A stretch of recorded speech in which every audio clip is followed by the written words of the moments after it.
বংশের দাম আল্লাহর কাছে নাই, টাকার দাম আল্লাহর কাছে নাই, পদমর্যাদার দাম আল্লাহর কাছে নাই, বড় নেতা এটার দাম আল্লাহর কাছে নাই, বড় হুজুর এই কথার দাম আল্লাহর কাছে নাই, বড় ক্ষমতাবান এটার দাম আল্লাহর কাছে নাই।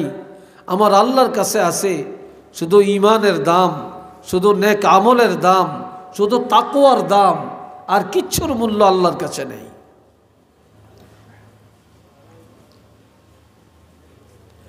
এ ভাইরা রে আমার, আল্লাহ হযরত কাতাদা ইবনে নুমান রাদিয়াল্লাহু উহুদের যুদ্ধের ময়দানে অংশগ্রহণ করছিলেন। উহুদে কিন্তু হঠাৎ করে তার একটা চক্ষু বের হয়ে গেছে। কাফেরদের তীরের আঘাতে চোখটা বের হয়ে গেছে। তো চোখ যে বের হয়ে গেছে, চোখের মধ্যে রগ আছে না, এই রগের মধ্যে এইভাবে ঝুলতেছে। হযরত কাতাদা ইবনে নুমান রাদিয়াল্লাহু জ্বলন্ত চক্ষু নিয়ে যুদ্ধ করেন, কিন্তু ব্যথা বেদনা বেড়ে যায়, অস্থির হয়ে যায়, যুদ্ধের ময়দানে টিকতে পারেন না। তখন তিনি চোখের মায়া আর করলেন না, টান দিয়া নিজের হাতে চক্ষুটাকে ছিঁড়ে ফেললেন, রগের থেকে ছিঁড়ে এবার তিনি যুদ্ধ শুরু করলেন। রক্ত যাইতে যাইতে দুর্বল হয়ে গেলেন, ব্যথায় দাঁড়াতে পারেন না। আল্লাহর হাবিবের কাছে গেলেন। নবীজি বলে, কাতাদা তুমি যুদ্ধের ময়দান ছেড়ে দিলা কেন? কইয়া রাসূলুল্লাহ, এই যে দেখেন আমার একটা চোখ বের হয়ে গেছে, আমি অস্থির, আমি যুদ্ধের ময়দানে থাকতে পারি না। নবীজি বললেন, কাতাদা তুমি বেহেশত চাও না চক্ষু চাও? তুমি কি বেহেশত চাও না চক্ষু চাও? হযরত কাতাদা রাদিয়াল্লাহু বলেন, ইয়া রাসূলুল্লাহ আমি বেহেশত চাই না, বেহেশত চাই না, আমি চাই আমার চোখটা যেন ভালো হয়ে যায়। সুবহানাল্লাহ বলবেন না? আর একটু আস্তে কর। আমার চোখটা যেন ভালো হয়। এত উঁচা চেয়ারে বসে কথা বলা যায় না, চেয়ার একটা সীমা রেখা থাকতে হয়। আল্লাহ, এ ভাইরা রে আমার, নবীজি বলে, সাহাবীরে দুনিয়ার মানুষ জান্নাতের পাগল, আর তুমি হলা চোখের পাগল। ঠিক না? তুমি চোখ চাও, এটার কারণ কি? মানুষ তো জান্নাতের পাগল। হযরত কাতাদা রাদিয়াল্লাহু বলে, ইয়া রাসূলুল্লাহ বেহেশত চাইলে পাওয়া যায় না, বেহেশত চাইলে পাওয়া যায় না, তবে কাজের বিনিময়ে, আমলের বিনিময়ে যখন আল্লাহ খুশি হয়ে যাবে, আল্লাহ যখন খুশি হয়ে যাবেন তখন আর জান্নাত চাওয়া লাগবে না, আল্লাহ খুশি হয়ে জান্নাত দিবেন। আমি আমার চোখ না থাকার কারণে আমি যুদ্ধে থাকতে পারি না, কাফেরদের সাথে মোকাবেলা করতে পারি না, যার জন্য আমি যুদ্ধের ময়দানে থাকতে পারি না। আর যদি আমার চক্ষুটা ভালো হইতো, আমি যুদ্ধ করতাম, আল্লাহ খুশি হইতেন, আমি জান্নাত পাইতাম। কিন্তু আমি আল্লাহর কাজ করতাম না, আমি মুনাজাত দিয়া খালি বলবো, আল্লাহ বেহেশত দাও, বেহেশত দাও। আমার আমল নাই, চাইলে কি বেহেশত পাওয়া যাবে? চিল্লিয়া বলেন, পাওয়া যাবে? যাবে না। খুব খেয়াল করেন। আমার নবী কথাটা শুনে খুশি হলেন। এবার বললেন, রে কাতাদা তোমার চক্ষুটা হাতের মধ্যে আছে কিনা। তখন খুশির মধ্যে ছিনা চক্ষুটা নবীজির হাত মোবারকে দিলেন। একবারে চোখের মধ্যে যে এক জাতীয় অ্যালবামিন থাকে, লালা থাকে, এটা পর্যন্ত শুকিয়ে গেছে। আমার প্রাণের নবীজি হযরত কাতাদা রাদিয়াল্লাহর চোখের মধ্যে এই ছিনা চক্ষুটা লাগাইয়া দিলেন। নবীজি লাগিয়ে দিতে দেরি, হযরত কাতাদা রাদিয়াল্লাহর চক্ষুটা আল্লাহ ভালো করে দিতে দেরি করে না। তোমরা আরেকদিকে চাও কেন? আরেকদিকে কেন চাও বলো? চাইবা আমার দিকে, ওই দিকে চেয়ে থাকো কেন? ওরা কাজ করতেছে। আল্লাহ দৌড়াই বা তলোয়ার নিয়ে যুদ্ধের মাঠে। হযরত তালহা রাদিয়াল্লাহু বলে, রে কাতাদা, তুমি এতক্ষণ গেলে না, এখনো দৌড়াচ্ছ কেন? বলে, আমি আল্লাহর কসম করে বলতে পারি, আমি এতক্ষণ যুদ্ধের ময়দানে যাইতে পারি না, যুদ্ধ করতে পারি না। আমার চক্ষু ছিল না, ব্যথা বেদনায় আমি অস্থির। আর আল্লাহর হাবিব রহমাতুল লিল আলামিন ওনার হাত মোবারকে ধরে যখন আমার এই চক্ষুটা গর্তের ভিতরে লাগিয়ে দেয়, মুহূর্তের মধ্যে আল্লাহ ভালো করে দেন, ব্যথা বেদনা চলে যায়। আমি এখন পরিপূর্ণ সুস্থ, আমি পরিপূর্ণভাবে দেখতে পাই। একটু চিল্লিয়া বলেন না সুবহানাল্লাহ। আর একবার বলেন আল্লাহু আকবার। আল্লাহ খবর পাঠিয়ে দিছে, একটু মারহাবা কোন। কি পাঠাইছেন? নবীর কাছে। ইয়া রাসূলুল্লাহ, হযরত কাতাদাকে জানিয়ে দেন, সাহাবীকে জানিয়ে দেন যে নাকি চোখটারে ভালোবাসছে আমি আল্লাহর জন্য। এই চোখটাকে ভালোবাসছে এই চোখ দিয়া কাফেরদের সাথে মোকাবেলা করার জন্য। এই চোখটাকে ভালোবাসছে এই জমিনে দিনকে প্রতিষ্ঠা করার জন্য। চোখটাকে ভালোবাসছে নবীর প্রেমকে প্রতিষ্ঠিত করার জন্য। যে তারে জানিয়ে দেন আমি আল্লাহ পাক তাকে জান্নাতের সুসংবাদ দিয়ে দিলাম। কি দিলাম? জান্নাতের সুসংবাদ। জান্নাত চাইলে কি পাওয়া যায়? অর্জন করতে হয়। কি করতে হয়? অর্জন করতে হয়। তাও ভাই, এখানে যে বসছেন, আমরা কি দুনিয়া পাওয়ার আশায় এখানে আসছি, না আল্লাহকে পাওয়ার জন্য এখানে আসছি? জোরে বলেন, আর একটু জোরে বলেন। আমরা আল্লাহকে পাওয়ার জন্যই তো এখানে আসছি, নাকি? না অন্য কিছু স্বাদ আছে? কোনো স্বাদ নেই। এ ভাইরা রে আমার, এখানে যারা বসছি আমরা ঈমানদার। আর ঈমানদারের জন্য আমার আল্লাহ 7টা কোয়ালিটি বর্ণনা করছেন। কয়টা? 7টা। এই 7টা কথা আপনাদের জানাবো আজকে। শুধু এই 7টা কথাই শেষ। তবে ছেলেরা, ছাত্ররা, যুবকরা লড়বে না, খেয়াল করবা। আল্লাহর হাবিব একদিন ওয়াজ করেন। নবীর ওয়াজ তো এই যে এখন যত ওয়াজ, এটি সবই তো নবীর ওয়াজ। তো নবী আলোচনা করছেন, হঠাৎ করে নবী আলোচনা বন্ধ করে দিয়া মসজিদের ভিতরে ঢুকে গেছেন। মসজিদের ভিতরে সাহাবীরা আশ্চর্য হয়ে গেলেন, এটা কেন?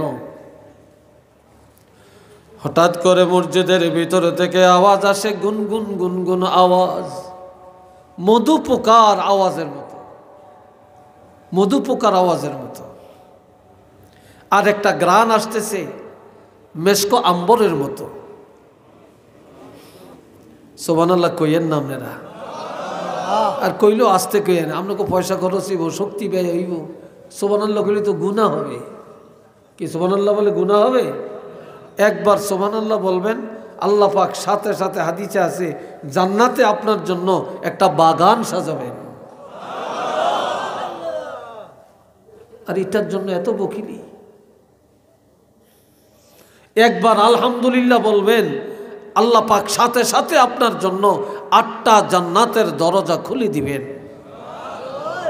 আপনি একবার আল্লাহু আকবার বলবেন, আল্লাহ মহান বলবেন, আল্লাহ সব ফেরেশতাদেরকে নিয়ে বলবেন যে আমার যেই বান্দারা বলছে আমি মহান, আমি আল্লাহ ঘোষণা দিলাম আমার ওই বান্দাগুলি আমি আল্লাহর কাছেও মহান।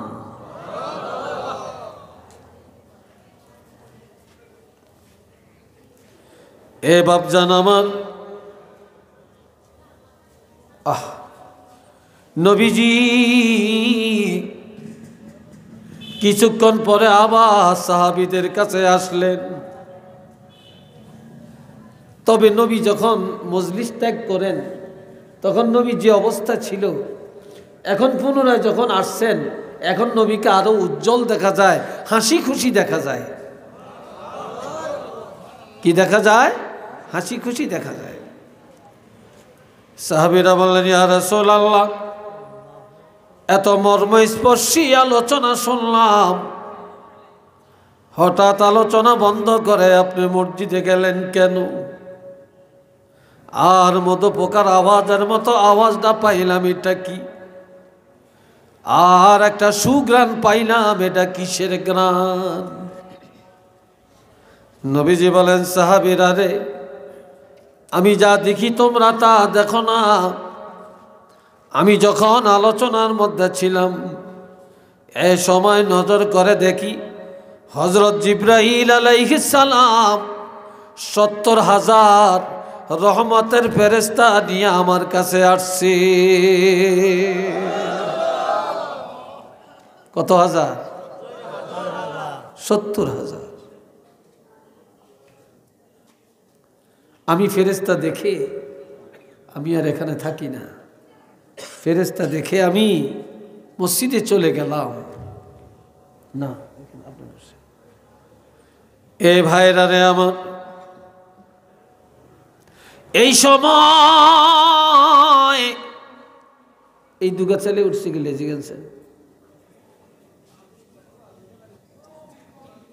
আর কতরি আছে হুদাও কি করে, এটা বুঝায়, ফ্যান্ড আউট করে বুঝায়, হুজুরে দেখায় যে আমার ফোন আইছে, আসলে মৃত্যু খাবিস।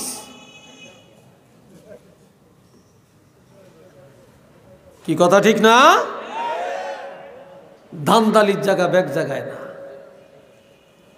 ধান্দালি করতে করতে আমরা তো এত খারাপ হইছি।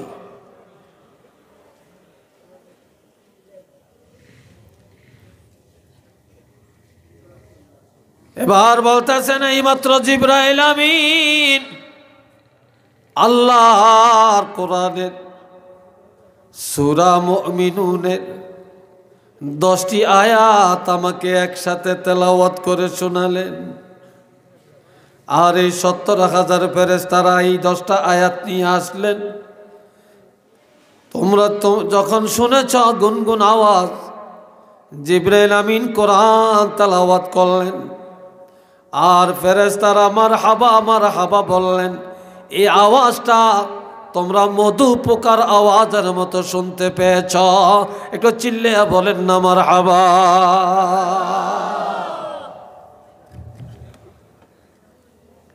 আর যে গ্রানটা পাইছো এটা কি জানো? নবীজি বলেন, এই যে গ্রানটা পাইছো, তোমরা কি লৌহে মাহফুজ দেখছো? কয় না। কয় যে লৌহে মাহফুজের একটা গ্রান আল্লাহ পাক তোমাদের নাকের মধ্যে পুছায়া দিলেন। যেই জায়গায় কোরআন ফি কারারিম মাকিন, বা আল্লাহ পাক বলছেন ইন্নাহু লাকুরআনুন কারীম ফি কিতাবিম মাকনুন, এটা গোপন ভান্ডারের কিতাব যেখানে সংরক্ষণ করা হয়েছে। এই জায়গার একটা গ্রান আছে, সেই গ্রানটা আল্লাহ তোমাদের নাকে পুছিয়ে দিছে।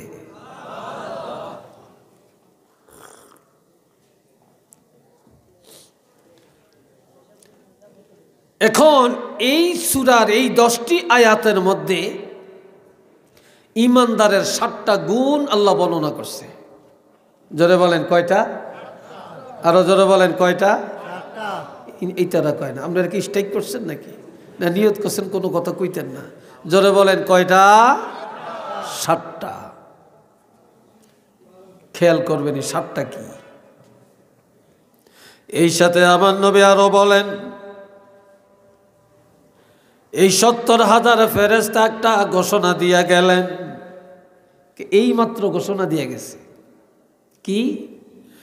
এই নবীর উম্মতেরা ভাগ্যবান, এই নবীর উম্মতেরা ভাগ্যবান যেই নবীর উপরে আল্লাহ নাজিল করেছেন 30 পারা কোরআন। ফেরেশতারা 70,000 ফেরেশতা একসাথে বলতেছে এই নবীর উম্মতেরা ভাগ্যবান যেই নবীর আল্লাহ দিয়েছেন 30 পারা কোরআন। তো ফেরেশতার এই ঘোষণা, এটা কি কোনো রদবদল হবে? এটা কি বাজে ঘোষণা নাকি? আমগো নবীর উম্মতেরা সবচেয়ে ভাগ্যবান না? জোরে বলেন ভাগ্যবান না? সবচেয়ে ভাগ্যবান। এখন আল্লাহ ঘোষণা দেন, নবী একটা একটা করে শুনান। বিসমিল্লাহির রহমানির রহিম। قد أفلح المؤمنون। অবশ্যই ইমানদারেরা নাজাত পাইয়া গেছে, ইমানদারেরা কামিয়াব হয়ে গেছে, ইমানদারেরা সেরে গেছে, ইমানদাররা জামিন পাইয়া গেছে। ইমানদারের ভয় নাই, ইমানদারের চিন্তা নাই, ইমানদারেরা জান্নাতি হয়ে গেছে। কি হয়ে গেছে? জান্নাতি হয়ে গেছে। কিন্তু ইমানদাররা এখনো কবরে যায় না, এখনো মরে না।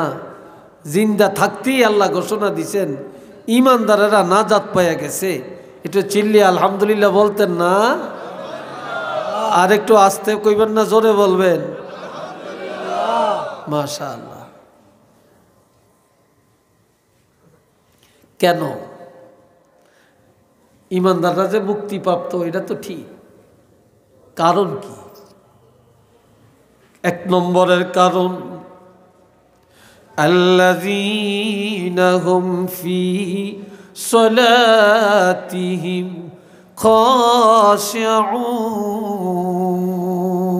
খাশিউন। ইমানদারেরা তাদের নামাজে আল্লাহকে ভয় করে। কাকে ভয় করে?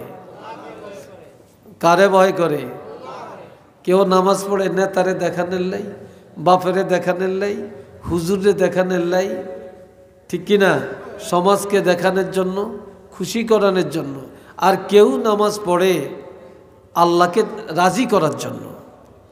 কেউ নামাজ পড়ে সমাজের ভয়ে, আর কেউ নামাজ পড়ে আল্লাহর ভয়ে। কার ভয়ে? আল্লাহর ভয়ে।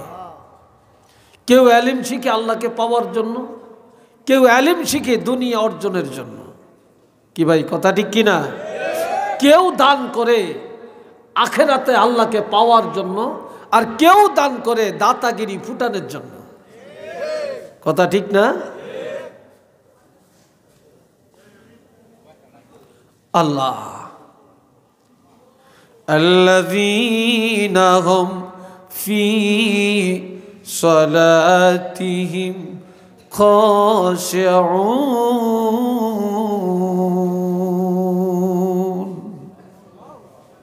ইমানদারেরা তাদের নামাজে আল্লাহকে ভয় করে, ধৈর্যের সাথে নামাজ পড়ে, একাগ্রতার সাথে নামাজ পড়ে, ভয়ভীতির সাথে নামাজ পড়ে, এক মনে নামাজ পড়ে।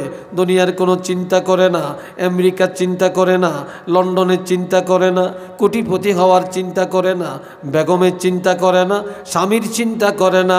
ইমানদারেরা আল্লাহকে পাওয়া চিন্তায় মহব্বতে ধৈর্যের সাথে নামাজ আদায় করে। ঠিক না? এখানে তো অনেক আলেম আছে, ইমাম সাহেব আছে, হাফেজ সাহেব আছেন, আছে না হাফেজ সাহেব? আচ্ছা, একজন আলেম, একজন হাফেজ 2 রাকাত নামাজ পড়তে কয় মিনিট সময় লাগবে? বলেন আপনারা, কয় মিনিট লাগবে?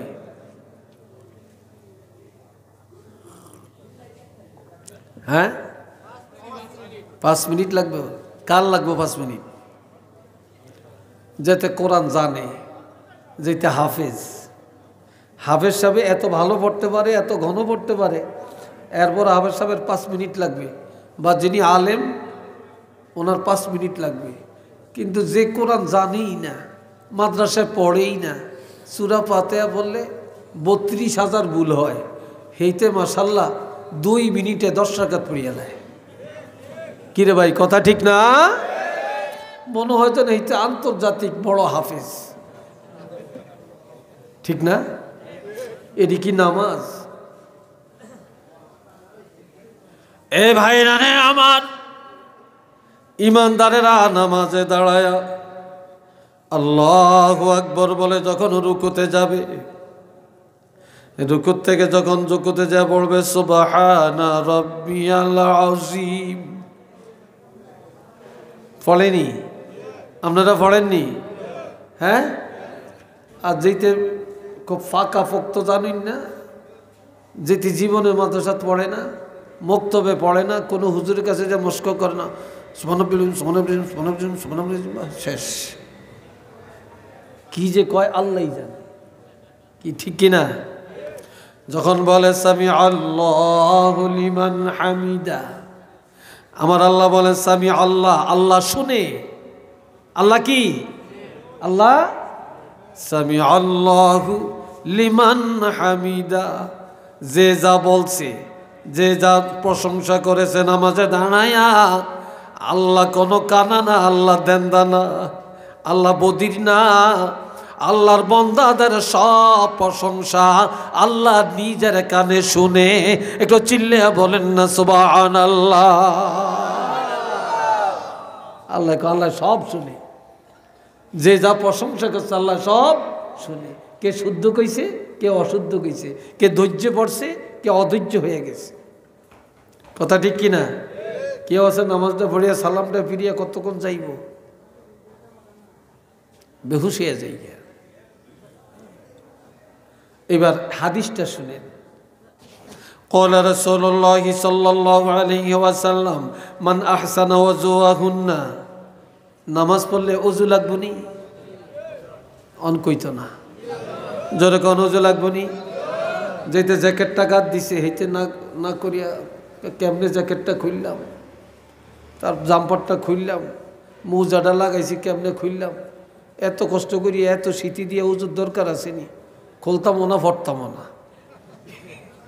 কি কথা ঠিক না? কি ভাই আসেনি এরকম মুসলমান?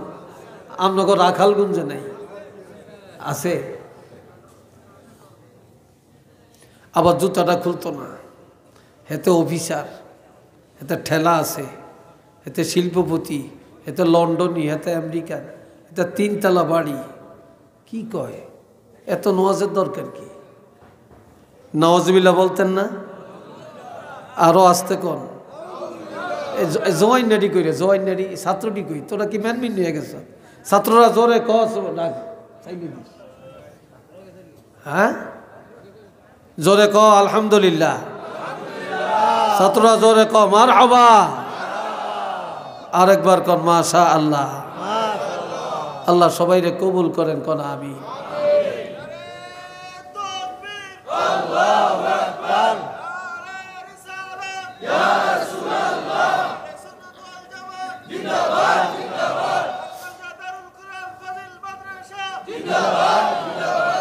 এই ধরনের একটু গরম হয়েছে, আল্লাহ আপনারে বাসাক, আল্লাহ হায়াত দেখ, কন্যা আমি।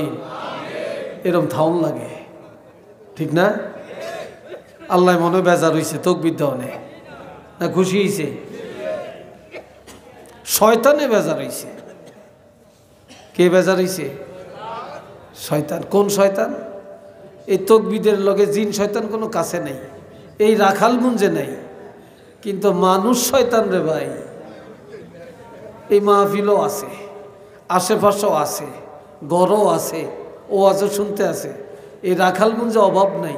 কিন্তু মানুষ শয়তান রে যদি আপনি আগুন জ্বালান যাইতো না, কোরআন শরীফ যদি তাবিজ বানাইয়া গলা ঝুলাইয়া দেন, এরপরেও এই রাখালগঞ্জের তাড়াইতেন পারতেন না, হেইতে ব্যাগ জাগাত ভেজাল লাগাই দেন ওস্তাদ। কি কথা ঠিক কিনা কোন? মানুষ শয়তান তাড়াইতে পারবেন না।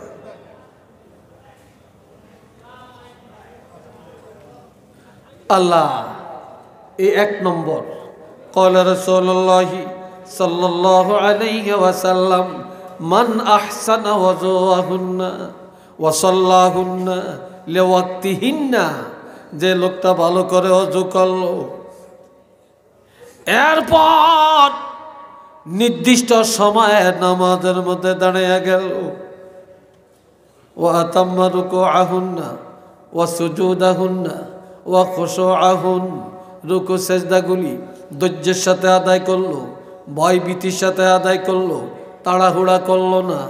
কানা লাহু আলাল্লাহি আহাদুন, নবীজি বলছেন এইভাবে যারা নামাজ আদায় করে আল্লাহ ওয়াদা করেছেন আইয়া গফিরা লাহু, এ লোকটা নামাজ পড়ে সালাম ফিরানোর সাথে সাথে আল্লাহ পাক তাকে ক্ষমা করে দিবে। ওমান লাম ইয়াফআল যালিক, যে ব্যক্তি এইভাবে নামাজ পড়ে না, ফালাইসা লাহু আলাল্লাহি আহাদুন, আল্লাহ কোনো ওয়াদা করে না যে আইয়াগফিরা লাহু, তাকে ক্ষমা করবেন। তবে ইনশাআ গাফারা লাহু ওয়া ইনশাআ আযাবাহু, কোন উসিলায় আল্লাহ ক্ষমা করতেও পারেন অথবা কঠিন আযাবও দিতে পারেন, কিন্তু নামাজিরা ক্ষমা পাবে এটা ওয়াদা। কিন্তু বেনামাজিরা ক্ষমা পাবে এমন ওয়াদা আল্লাহ করে না। একটু চিল্লিয়া বলেন না সুবহানাল্লাহ। অনেকে রাতকের 12টা 1টা 2টা পর্যন্ত ওয়াজ শুনে, আর রাত 1টা পর্যন্ত ওয়াজ না শুনলে হুজুরকে বদনাম কয়। এত কষ্ট করি আর টাকা দিছি, পয়সা দিছি, আয়োজন করছি, এত তাড়াতাড়ি মাহফিলটা শেষ হয়ে গেল, তারপরে রাত্র 1টা পর্যন্ত না নিলে কেমন হয়? মাইকোলারে 10,000 টাকা দেওয়ার লাগে, প্যান্ডেলোলারে 20,000 টাকা দেওয়া লাগে, এত সিন্নি, এত গরু, এত কিছু, এত করিয়া লাভটা হয়েছে কি? এত তাড়াতাড়ি মাহফিলটা শেষ। কথা ঠিক না? বলে না এরকম অনেকে? রাত 1টা 2টা পর্যন্ত নিলে আত্মতৃপ্তি হয়, কিন্তু রাত 1টা 2টা বাজে যারা ওয়াজ শুনে বাড়িতে যায়, যদি 500 লোকে ওয়াজ শুনে তাহলে 500 জনের মধ্যে 5 জনে হয়তো ফজরের নামাজটা পড়ে, আর 495 জনেই শুইয়া ঘুম যায়, ফজরের নামাজটা পড়ে না। তো এই ওয়াজের দাম কোথায়? কি ভাই কথা ঠিক কিনা কর? এই ওয়াজের দাম কোথায়? আপনার সারা জীবনের ওয়াজ এক জায়গায় করলে ফজরের নামাজের 2 রাকাত নামাজের সমান করতে পারবেন? পারবেন।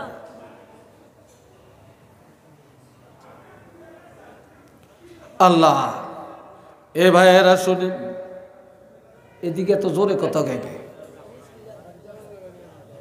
একজন যান, 2 জন যান না, ওই মেয়ে যাইতেছে। এবার খেয়াল করেন, 2 নম্বর বলছি। এই 1 নম্বরে কি? নামাজ।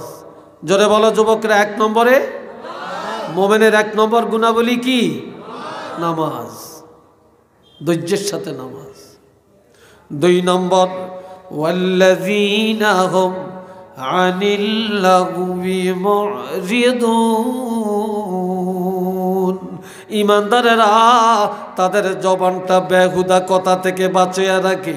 ইমানদারেরা মুখ দিয়া গালি দেয় না, মিথ্যা কথা বলে না, মিথ্যা সাক্ষী দেয় না, কাউকে শিকায়েত করে না, কারো গীবত করে না, ইমানদারেরা গাল মন্দ করে না।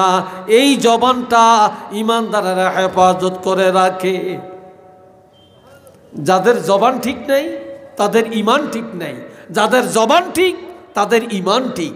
একটু মারহাবা কন্যা রে ভাই। আজকাল মুসলমানের জবানই তো ঠিক নেই।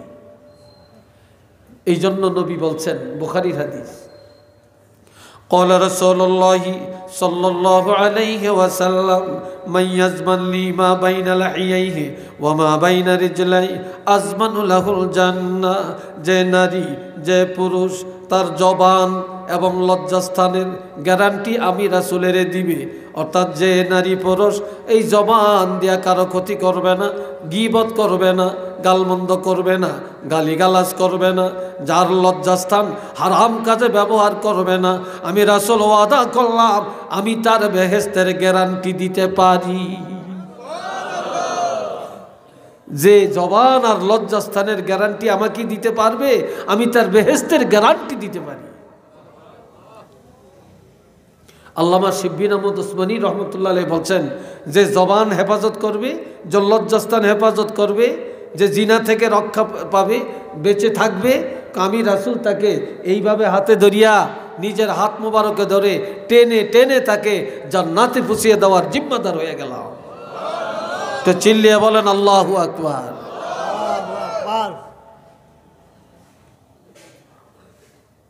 কষ্ট হইতেছে আপনাদের? বিরক্ত লাগছে? কথা চলবে আরো কিছু? রাজি আছেন? চিল্লিয়া বলেন রাজি আছেন? রাজি নাই কারা একটু হাত তোলেন। দুইজন আছে, আর আসেননি? বুঝেন না? এটার নাম পরীক্ষা। এটার নাম কি? পরীক্ষা। তো সবাই রাজি আছেন? চিল্লিয়া বলেন রাজি আছেন? আল্লাহ কবুল করেন, বলেন আমিন। আজকাল দোকানে যায়, বাজারে যায়, যায়া যায়া খালি পরের গিবত, পরের গিবত, পরের গিবত। কথা ঠিক কিনা? আর সবচেয়ে বেশি গিবত কয় হুজুরের, সবচেয়ে গিবত বেশি ইমাম সাহেবের, সবচেয়ে গিবত কয় মুয়াজ্জিন সাহেবের, সবচেয়ে সমালোচনা করে যেতে নামাজ পড়ে, সবচেয়ে বেশি সমালোচনা করে যেতে ফরহেজগার, কিন্তু যেতে হক কথা কয়। আর যেতে মিডাটেন্ডল মুনাফেক, সেইটার সমালোচনা কেউ করে না। একজনে গান গায়, এটার সমালোচনা নাই। একজনের সুদ খায়, এটার সমালোচনা নাই। একজনে ওয়াদা খেলাপ করে, সমালোচনা নাই। তারপরে দুশ্মনী করে, জুলুম করে, সমালোচনা নাই। বালাকাম করে, হেতার সমালোচনার অভাব নেই। কি ভাই কথা ঠিক কিনা? এই হলো অবস্থা। ইমাম সাহেব আজকে 5 মিনিট দেরি, ওয়াজটা এত লম্বা করলো কেন? বাজারে যায় সমালোচনা। ইমাম সাহেব 2 মিনিট আগে দাঁড়াইলো কেন? সমালোচনা। ইমাম সাহেব আজকে এই ওয়াক্ত নাই কেন? সমালোচনা। কি কথা ঠিক কিনা? অথচ হেতে মসজিদের দ্বারাও যায় না, হেতে সেক্রেটারি মসজিদের, হেতে সভাপতি, হেতে কেশিয়ার, হেতে সদস্য, শুক্রবারে টাকা গুনতে যায়। ওই যে মুসল্লিরা কিছু টাকা দেয় শুক্রবারে, 5 টাকা 10 টাকা করিয়া, 500-700 হাজার টাকা হয়। তো এই টাকাটি গণন হলে সেদিন পাগল হয়ে যায়, কিন্তু পুরা সপ্তাহ মসজিদের দ্বারেও যায় না। আবার যদিও মসজিদও যায় না, কান্ডা খাড়া রাখে, মুয়াজ্জিন ঠিকমতো আজান দিছিনি, আবার ঘড়ি চায়। আবার হতো একে কিরে আঙ্গ মুয়াজ্জিন দেয় যে 5 মিনিট পরে আজান দিল, এত কই থাকে? কি কথা ঠিক কিনা? কথা ঠিক কিনা বলেন? এরম আসেনি? আসেনি? হ্যাঁ। আবার শুক্রবারে যদি উচিত ওয়াজ করে, সুদের ওয়াজ করে, ঘুষের ওয়াজ করে, নামাজের ওয়াজ করে, তো আবার ভিত্তিতে ফাটি যায়। হুজুরে মনে করছি ভালো ওয়াজ করবো, হুজুর কি সুদের ওয়াজ করে? হুজুরে মনে করছি ভালো ওয়াজ করবো, হুজুরে কি রাজনীতির ওয়াজ করে? আহারে, ঠিক অনেক বেদিস হয়ে গেছে।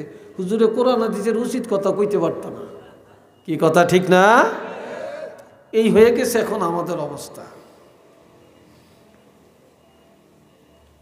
আল্লাহ আবার সভাপতি রাখছে, এটা টাকা দীক্ষা, এটা দাড়ি নাই। সপ্তাহে যে কয়বার শেফ হয় আল্লাহ জানে। তো ইমাম সাহেব কইছে যে তো দাড়ি নাই, হিতে ফাঁসে অন্ত সভাপতির কলিজা ভাটিয়া যায়, কয় ইমাম সাহেবরা তাড়ান। এরম ইমাম সাহেব রাওয়ানোর দরকার নেই। যেটা আমরা দাঁড়ির ওয়াজ করে হেতে যান, আমরা দাঁড়িয়ে রাখি না, এই জন্য হেতে দেখে না মাসের শেষে আমরা বেতন দেই, আমরা মসজিদ করছি, দাঁড়ি নয় কদ্দুর না রাখলাম, এই জন্য আমগরে এইভাবে বলতে পারে নাকি? এত আমগো দাঁড়িয়ে নেই দীক্ষা এই দাঁড়ির ওয়াজ করছে, এটাও বিপদ। কি ভাই কথা ঠিক কিনা? অথচ নবী কি বলছেন? কথা নাই? قال رسول الله صلى الله عليه وسلم الإمام زامن والمؤذن مؤتمن। শুনেন, আমার নবীজি বলেন ইমাম সাহেবেরা জামিনদার আর মুয়াজ্জিন আমানতদার। তোমরা মুয়াজ্জিনের জন্য দোয়া করো, ইমামের জন্য দোয়া করো, তারা যেন জামিনদারির হক, আমানতদারির হক আদায় করতে পারে। কেন দোয়া লইও না, হ্যাঁ করে দোয়া করো। কেননা আমরা আল্লাহু আকবার ইমামের পিছনে দাঁড়াইছি, আল্লাহু আকবার, আর কিছু পড়িনি, চুপচাপ দাঁড়িয়ে থাকি।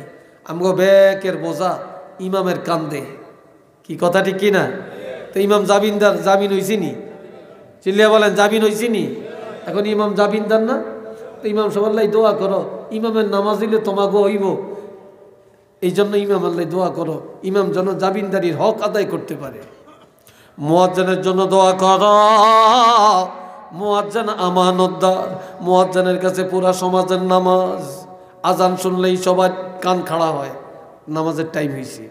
আবার রমজান মাসে সবাই তাকিয়ে থাকে, ইফতার সামনে নিয়ে ইফতার রেডি করে হাত নাড়াচাড়া করে ইফতার খায় না, মুখে দেয় না। মুয়াজ্জিন মসজিদে আজান দিবে, তখনই মনে করবে টাইম হয়েছে, তখনই পানি পান করবে, খেজুর মুখে নিবে, ইফতার করবে। আর মুয়াজ্জিন যদি কোনো দিন 10 মিনিট আগে আজান দেয়, এলাকার প্রত্যেকের রোজা শেষ। কি কথা ঠিক কিনা? আর যদি একদিন ফজরের আজান দিতে ভুলে যায়, কত মানুষের নামাজ নষ্ট হয়ে যাবে, ঠিক না? এই জন্য মুয়াজ্জিন আমানতদার, মুয়াজ্জিনের জন্য দোয়া করো, মুয়াজ্জিন যেন ঠিকমতো দায়িত্ব পালন করতে পারে। এরপরে রাসূল বলছেন, আমগো দেশের ইমাম মুয়াজ্জিন, আমগো দেশে ভালো হইতে পারে, আমগো দেশের ইমাম মুয়াজ্জিন কোনো দাম নেই। সকাল 8টা থেকে 1টা পর্যন্ত কাজ করে 700-800 টাকা তার ডেলি হাজিরা। একজন রিক্সা চালায়, তার 1000 টাকা কামাই করে। তারপরে একজনে সিএনজি চালায়, ডেলি 1500-2000 টাকা রুজি করে। আর একজন মুয়াজ্জিন 24 ঘন্টা ডিউটি, মাসের শেষে মাত্র 3000 টাকা বেতন। একজন ইমাম সাহেবের 24 ঘন্টা ডিউটি, মাসের শেষে মাত্র 5000 টাকা বেতন। আল্লাহ কিয়ামতের ময়দানে এই দেশের ধনী গরিব জিগাইব, আল্লাহ সর্বপ্রথম হিসাব নিবে বিবেকের হিসাব, আকলের হিসাব। তোমার আকলটা, তোমার বিবেকটা তুমি কোন কাজে ব্যয় করছো, এই বিবেকের জন্য প্রত্যেকে দাঁড়িয়ে থাকা লাগবে। আমার কথায় মনে একটু রাগ হইতেছেন আপনারা? কেউ বেজার হইতেছেন আপনারা? হ্যাঁ, জবান ঠিক করেন, জবান ঠিক করেন। ইমানদারের দ্বিতীয় গুণ হলো জবানের হেফাজত। কিসের হেফাজত? জবানের হেফাজত, আকলের হেফাজত। 3 নম্বর, ওয়াল্লাযীনা হুম লিয-যাকাতি ফাঈলুন। ইমানদারেরা স্বেচ্ছায় যাকাত আদায় করে, স্বেচ্ছায়। গরিবেরা যে এক স্যার দিতেন না, কবে দিবেন, কবে দিবেন, কোন দিন আসতাম, বলেনি। কিন্তু যারা নেককার, যারা ইমানদার, তারা গরিবের কষ্ট দেয় না। আচ্ছা, এটা প্রশ্ন করি, যেটার উপর হজ ফরজ হয়েছে, এতে যদি 8 তালের উপরে বৈশা থাকে, আর যদি কয় মক্কা শরীফটা আমগো বাড়িতে এসে পড়ো, তাই ঘর থেকে হজ করিও, আইবনি? এই কথা কয় না? মক্কা শরীফ আসবে আপনার বাড়িতে? আসবে না? তাহলে ফরজ কার? আপনার। ফরজ কি মক্কা শরীফের না আমার? তাহলে আমার ফরজ আদায় করার জন্য মক্কা শরীফ আমার কাছে আসবে না আমি মক্কা শরীফ যাব? আমি যাব, ঠিক না? জমাতে নামাজ পড়া সুন্নত মুআক্কাদা। এখন আজান দিছে, মসজিদ আমার কাছে যাইব না আমি মসজিদে যাই? আমরা মসজিদে যাই। যাকাত দেওয়া ফরজ। ও ধনীরা, আজ ধনীরা যদি যাকাত দিতেন, আল্লাহর কসম করে বলতে পারি, এই রাখালগঞ্জের কোন গরিব বাদেশ্বরে যাওয়া লাগতো না, এলাইগঞ্জে যাওয়া লাগতো না, যেতে লাগতো নি। এই রাখালগঞ্জের ধনীগো টাকা দিয়া এই রাখালগঞ্জের গরিবেরই স্বয়ং সম্পূর্ণ হয়ে যেতে পারত, কিন্তু দেয় না। যদিও দেয়, 1 লাখ টাকা জাকাত হয়েছে, 25,000 টাকা দিয়ে দিব, আপনার কাপড় চোপড় কিছু দিয়ে দেয়, কিন্তু হিসাব করিয়া দেয় না। অথচ আপনি 1 টাকা পর্যন্ত জাকাত দিতেন না, আপনার টাকা হালাল হবে না। যতক্ষণ পর্যন্ত আপনার জাকাতের টাকা আপনার মূল টাকার সাথে মিশে থাকবে, ততক্ষণ আপনার সব হারাম। আর যখন জাকাতের টাকা আলাদা করবেন, তখন আপনার উপার্জন হবে হালাল। আর এই জাকাত যারা ধনী, তো জাকাত দেওয়া ফরজ। এখন গরিবে যায় আমার কাছে আনবে না আমি আমার ফরজ আদায় করে গরিবের কাছে যায় ফরজ আদায় করব, কোনটা? বুঝেন না কথা? আর একটু জোরে বলেন। গরিবের কাছে। তো যে ধনীরা যারা ইমানদার তাদের তৃতীয় নম্বরের গুণ হলো তারা যদি যাকাতের কাবিলদার হকদার হয় তারা কোনোদিন গরিবের কষ্ট দিবে না। গরিবের বাড়িতে যাবে, মিসকিনের বাড়িতে যাবে, বিধবার বাড়িতে যাবে, অসহায়ের বাড়িতে যাবে, লিল্লা বোর্ডিংয়ে যাবে, এতিমখানায় যায়া তার ফরজ আদায় করে দিবে। একটু চিল্লিয়া বলেন না মারহাবা, আরেকবার বলেন আলহামদুলিল্লাহ। ইমানদারের 3 নম্বরের কোয়ালিটি, ইমানদারেরা গরিবের কাছে যায়া ফরজ আদায় করে। আচ্ছা বলেন, আপনাদের এলাকার একজন কোটিপতি, একজন লন্ডনী, 5 তলা বাড়ি, গাড়ি আছে, ঘোড়া আছে, তারপরে দালান কোটা অনেক কিছু আছে, অনেক গরিব, তার কাছে ভয়ে যাইতে চায় না। এই ধনী লোকটা যদি একটা গরিবের সোনের ঘরে যায়, তারপরে ভালো চেয়ার নাই বসার, ভালো পিঁড়া নাই বসার, ভালো বিছনা নাই বসার, সেখানে যায় যদি মাটিতে বসে, গরিবের সাথে কথা বলে, গরিবের ঘরে যায়, গরিব যদি পানি দেয় সে পানি খায়, গরিব যদি পান দেয় সে পান খায়, গরিব যদি শরবত দেয় সে শরবত খায়, গরিবের সাথে মত বিনিময় করে, তাহলে এই ধনীরে গরিবে দেখে তখন এই ধনীর এই গরিবের মনটা ছোট হয়েছে না বড় হয়েছে? আরও আসতে কোন বড় হয়েছে না? যে ধনী গরিবের বাড়িতে মান গুমান ত্যাগ করে গেল, গরিবের মনটা বড় করলো, ওই গরিব খুশি হয়ে যাওয়াতে ওই ধনীর উপরে আল্লাহ খুশি হয়ে যাবে, আল্লাহ তার গুনাহ মাফ করবে, আল্লাহ তার যাকাত কবুল করে নিবে। একটু চিল্লিয়া কন্যা সুবহানাল্লাহ।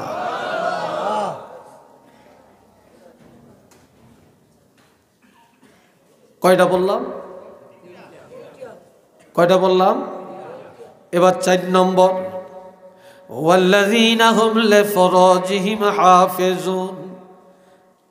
আল্লাহ, ইমানদারেরা তাদের লজ্জাস্থান হেফাজত করে। ইমানদারেরা জিনার আড্ডায় যায় না, বেপর্দায় চলে না। দুনিয়াতে এখন ব্যাগ আছে, পর্দা নাই।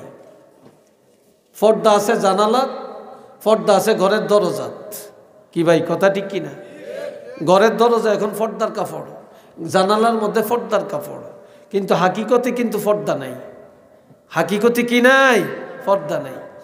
এখন মেয়ে লোকের তো পর্দা নাই, আর পর্দার ওয়াজও নাই। পর্দার ওয়াজ করতে চাইলে অনেকে শুনেও না। কি কথা ঠিক কিনা? এটা নাই।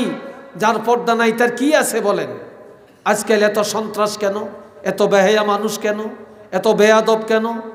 এত উশৃঙ্খল সন্তান কেন? 2টা কারণ। 2টা কারণ মনে রাখবেন, লিখে রাখবেন। 2টা কারণ। 1 নম্বরের কারণ, যেই বাবা সন্তান জন্ম দেয়, এই বাবা খায় হারাম, বাবায় খায় সুদ, বাবায় খায় ঘুষ, বাবায় খায় পরের হক, বাবায় খায় জুলুম করে। এই হারাম খায়া, হারামের রক্ত মাংস দিয়া সন্তান জন্ম দিছে। যেই মার গর্ভে সন্তান, যেই মা রেহেমে সন্তান, এই মা হলো দায়ুস। এই মা করে বাজার, মা করে মার্কেট, মায় দৌড়ায় অফিস আদালতে, মায় সারাদিন দৌড়ায় রাস্তায়, মা সবার লোকে সমানভাবে চলে। মার নাই পর্দা, বাবার নাই হালাল। এই 2 কারণে বর্তমান সমাজ ভালো হয় না, যুবকরা ভালো হয় না, মেয়েরা ভালো হয় না, সব এখন চরিত্র খারাপ। একটু চিল্লিয়া বলেন না আউযুবিল্লাহ। কথা বুঝে আইসিনি? লজ্জাস্থান হেফাজত করেন, পর্দা করেন, পর্দা করেন, পর্দার বিধান জারি করেন। সংক্ষেপে বলে যাই, কয় নম্বর বলছি? এই জোরে বলেন, কয় নম্বর বলছি? 4 নম্বরে। আপনাকে অনেকের মনে একটু বিরক্তি লাগিয়ে উঠছে না? একটু কষ্ট লাগিয়ে উঠছে? কষ্ট লাগে না? পর্দা চালু করবেন? জোরে বলেন, পর্দা চালু করবেন? আল্লাহ কবুল করেন, কোন আমিন। আর একটু জোরে কোন আমিন। পর্দার ওয়াজ করলে শুধু হিয়ানি থাকন লাগে, অন্যদিকে যাওয়ার সুযোগ নেই, অন্যদিকে যাওয়ার সুযোগ নেই। আমি সংক্ষেপে পয়েন্টটা বলে যাই। 4 নম্বর বললাম।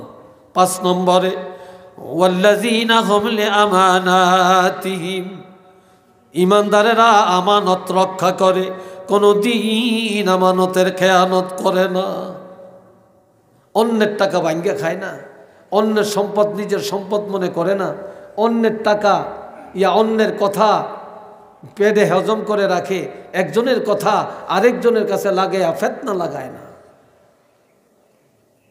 আমানত রক্ষা করে।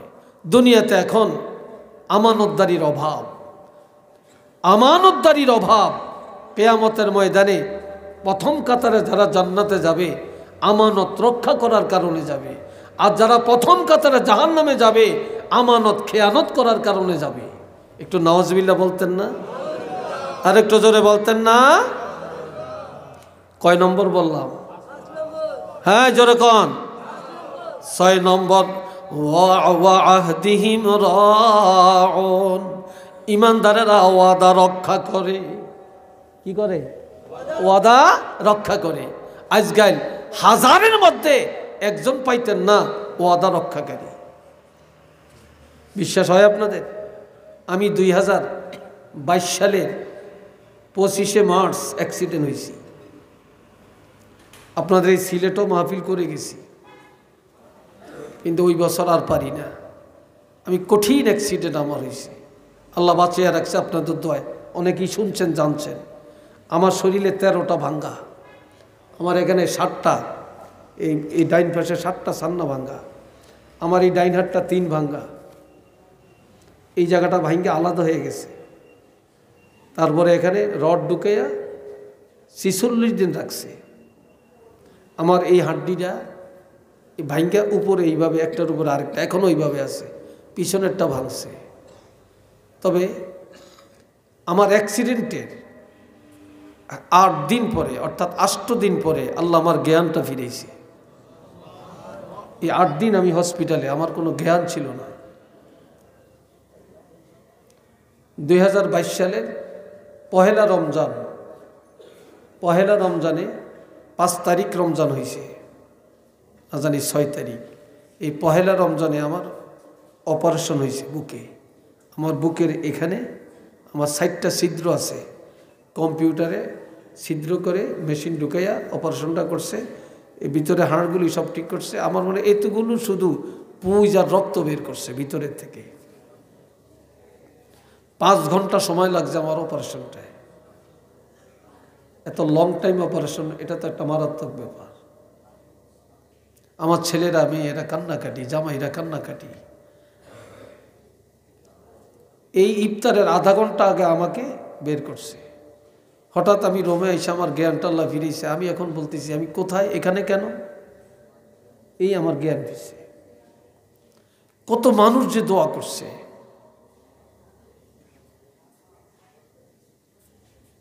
তো আমি, আমার 18 লক্ষ টাকা শুধু আমার হসপিটালের বিল আসছে, 18 লক্ষ টাকা। তা আমার ছেলে একজন ডাক্তার, সে অর্থোপেডিক্স, সার্জারি, এখন ঢাকা মেডিকেলে আছে। তা আমার ছেলেই আমাকে নিয়ে দৌড়াদৌড়ি করছে, এবং তার সিনিয়র ডাক্তার, সে জানে কোথায় কার কাছে নিতে হবে, সে দৌড়াইছে করছে। কিন্তু আমার যে এতগুলো টাকা, তার মধ্যে আমার ছেলে ডাক্তার, এই জন্য 6 লক্ষ টাকা মাইনাস করা হয়েছে ছেলের কারণে। 12 লাখ টাকা দিতে হয়েছে। কিন্তু আমার টাকা আছে, আমি দিতে পারি না, কারণ টাকা তো ব্যাংকে, আমি তো উঠাইতে পারি না। কিন্তু আমি যাদের থেকে টাকা পাবো, কেউ আমাকে চাইরানাও দেয় না, 1 টাকাও দেয় না। যাদের কাছ থেকে চাইরানাও পাবো না, তারা কিন্তু আমাকে টাকা দিয়ে সহযোগিতা করছে। পরে আবার হাওলত দিছে, আবার দিয়ে দিছি। কিন্তু যাদের থেকে টাকা পাবো, ওয়াদা রক্ষা করছে, অমুক দিন দিব, দেয় না, দেখতেও যায় না, টাকাও দেয় না। তো দেখলাম যে এই যুগের মানুষ ঋণ দিলে যে কত দুশ্মন হয়, যা ব্যক্ত করা যায় না।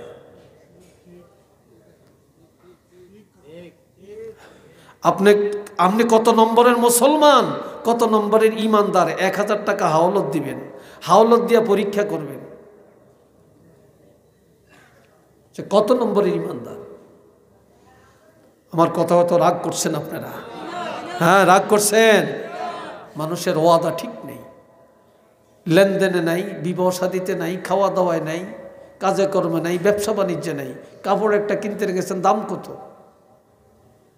500 টাকা। ঠিক আছে নিলাম, তবে টাকা সাথে নাই, কালকে ফাটিয়ে দিব। আরে কত কালকে গেছি কি, আজ চেহারাই দেখে না। কি কথা ঠিক কিনা? হ্যাঁ, মানুষ মুসলমান এইভাবে ওয়াদা খেলাপ করবে। লা ওয়াদা লিমান লা ঈমান লাহু, ওয়াদা নাই ঈমান নাই। একটু নাউজুবিল্লাহ কর না। ওয়াদা আছে, ঈমান আছে। একটা হাদিস মনে আসছে, বলতাম হাদিসটা? এই কইতাম? রাগ করেন আমার কথায়? ক্বালা রাসূলুল্লাহি সাল্লাল্লাহু আলাইহি ওয়াসাল্লাম আয়াতুল মুনাফিক সালাসাতুন জাদাল মুসলিম ওয়া ইন সামা ওয়া ইন সাল্লা ইজা হাদাসা কাযাবা ওয়া ইজা ওয়াআদা আখলাফা ওয়া ইজা আতমিনা খানা। নবীজি বলছেন মুনাফিকের আলামত তিনটা।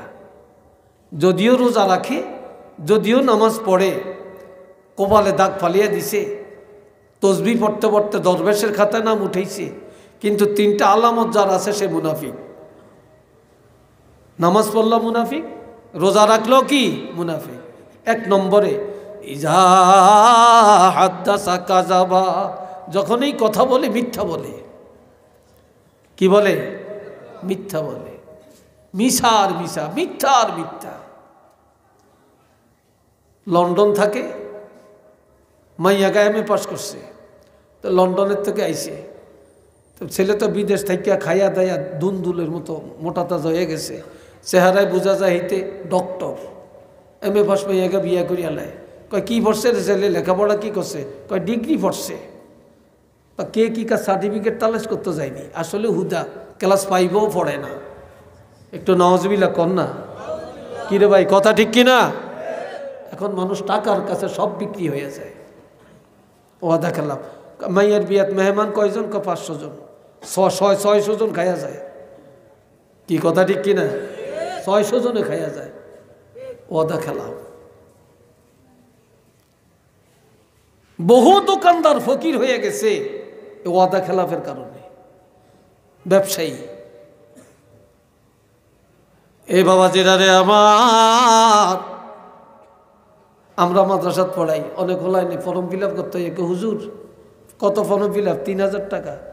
তো মোট করে 1000 টাকা দিয়ে হুজুর ধরেন রাখেন, একটু বিপদে আসি, 2-3 দিন পরে বাকি টাকাটা দিয়ে যাবো। আজ পর্যন্ত দেয় না। পরীক্ষা দিয়া আজকে কয়েক বছর হয়ে গেছে, চেহারাও দেখা যায় না। কি বিশ্বাস হয় না আপনাকে? বিশ্বাস হয় না? এই আমগুলোকে ধোকাবাজি করতে আসে। যাইবেন কই? এই জন্য বাবাজিরা, ইজা হাদাসা কাযাবা, ওয়াদা কথা বলে মিথ্যা বলে, ওই যা ওয়াদা আখলাফা, ওয়াদা করে খেলাফ করে, ওই যা আতমিনা খানা, আমানত রাখা হয় খেয়ানত করে। নাউজুবিল্লাহ কর না। আর একটু জোরে কর। আমগো দেশ এক মেম্বার এক জায়গায়, তো এই মেম্বার সাহেবের টাকা আছে। আরেকজনে কয়, মেম্বার সাহেব আমার মাইয়ের বিয়ে ঠিক হয়েছে, টাকা ছেলে বিদেশেতে পাঠাইছে, আসতে আছে, এখন আমি বাজার করবো, টাকা নাই, আমার এই 20,000 টাকা দেন, আমি আপনার রবিবারে ব্যাংকের থেকে উঠিয়া টাকাটা দিয়ে যাবো। কয় ঠিক আছে, মাইয়ের বিয়েটা হোক। মেম্বার সাহেব টাকা দিছে, রবিবারে টাকা দিব। বিয়ে হয়ে গেছে, রবিবারে টাকাও দেয় না, এত চেহারাও দেখা যায় না। এরকম কয়েকবার রবিবার গেছি গিয়া। এইবার একদিন দেখা হয়েছে রাস্তার মধ্যে, ধরিয়া কয়, এই তুমি না রবিবারে টাকা দিবা, দাও না কেন? রবিবারে দেই না ভাই, বিল করতে পারি না, শর্মে আসি না, লজ্জা লাগে। কতই কই জন্য এখনই আমার টাকাটা দিয়ে যাইবা। কয়া ভাই দিমু, আপনি আমার পথে ঘাটে ধরিয়া এই জন্য কি আমার এত শরম দিবেন, লজ্জা দিবেন? আপনার টাকা নিছি, সময় মতো দিয়ে যাবো। আপনি না বলছেন রবিবারে দিবেন। এখন মেম্বার সাহেব কয়, যা, তোর কাছে আর টাকা চাইতাম না, তবে আমার টাকা খাইতে পারতি না, একদিন হইলেও দেওয়ান লাগবো, আর চাইতাম না। কয় কোন দিন? কয় কেয়ামতের ময়দান হইলেও আর টাকা দেওয়ান লাগবো। এইটা হান্দা করিয়া ধরিয়া কয়, মেম্বার সাহেব আপনার ভালো মানুষ, দুনিয়ায় তার পাই না, আপনি ফললে আরও 20,000 টাকা দিয়ে যান। কয় কেমনে? কয় আপনি যেই লম্বা সময় দিয়েছেন, এত লম্বা সময় আমরা কেউ দিত না। এত বাটফার আমরা মুসলমান। কি রে ভাই, কথা ঠিক কিনা? এত নাউজুবিল্লাহ বলেন না। আল্লাহ, আমি কথা শেষ করে দিছি। আল্লাহ শুনেন, ওয়াদা ঠিক করবেন। জীবন চলে যেতে পারে, মুসলমানের ওয়াদা খেলাফ হতে পারে না। কি বলেন, কথা ঠিক না? ওয়াইজা আতুমিনা খানা, আমানত রক্ষা করবেন, আমানত খেয়ানত করবেন না। এবার ইমানদারের কয় নম্বর পেলাম? মনে আসেনি আপনাকে? কয় নম্বর বলছি? 6 নম্বর। 7 নম্বরে ওয়াল্লাযীনা হুম আলা সালাওয়াতিহিম ইউহাফিজুন, ইমানদারেরা 5 ওয়াক্ত নামাজের হেফাজত করে। ফজরের টাইমে ফজর, জোহরের টাইমে জোহর, আসরের টাইমে আসর, মাগরিবের টাইমে মাগরিব, এশার টাইমে এশা, জুমার টাইমে জুমা, যথা সময়ে নামাজের হেফাজত করে। এটা মারহাবা কন, আলহামদুলিল্লাহ বলেন। মুনাফিকরা নামাজের দ্বারে যাইতো না, আর ইমানদারেরা নামাজের টাইম মিলে সব বাদ, আগে নামাজ। ঠিক কিনা? সব বাদ, আগে কি? নামাজ। আগে নামাজ, আগে নামাজ। এখন এই 7টা গুণ আপনাকে বিত্তে, আমাদের বিত্তে আসেনি রে ভাই? এটা জোরে বলেন, আসেনি? এই 7টা গুণ যার মধ্যে আছে, এইবার আল্লাহ ঘোষণা দিছে, উলাইকা হুমুল ওয়ারিসুন, তারা ওয়ারিস। তারা কি? কথা কয় না, একটা ছেলে দেন হয়ে গেছে। তারা কি? আরো আসতে কম। এটা করে আজ সিন্নি খাওয়াইছেন নি? কে খাওয়াইছেন না? আসলে সিন্নি খান না বল?